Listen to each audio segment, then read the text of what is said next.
There are many unpleasant physical health effects of cocaine. Dr. Wadler said competitive athletics increases the potential of cocaine's powerful adverse cardiovascular stimulating effects, namely life-threatening normal rhythms and heart attacks, particularly in cigarette smokers. Strokes, convulsions, and seizures, and chronic headaches are just a few. Others may include twitching, chronic irritation, and nasal membranes, abnormal vision, sexual dysfunction, elevated blood pressure and pulse, hepatitis and AIDS is intravenous cocaine abusers, and sudden death.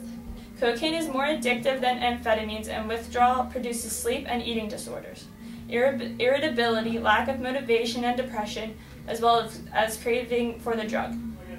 Over time, the use of cocaine leads to neurochemical changes in the brains and manifests them by intense craving for increasing amounts of cocaine.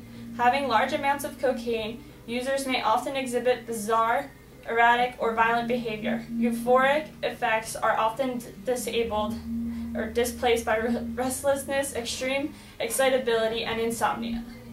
Others may be paranoia and the unmaking of underlying psychiatric disorders.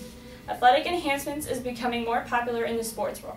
Many professional athletes are using them. This makes college, high school, and adolescent athletes use them more because they see their role models using them.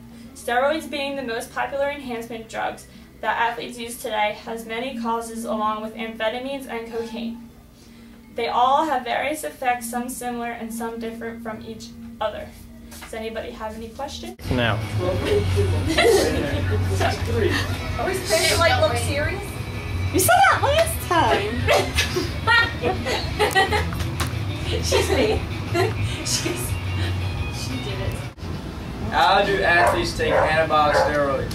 They inject it into their arm or their hip or their butt or their legs, any place really. Any other questions?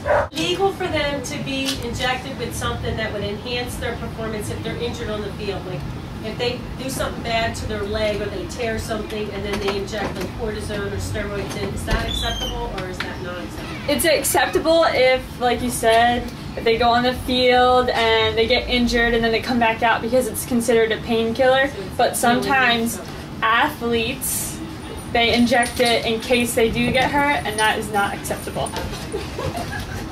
Okay, thank you.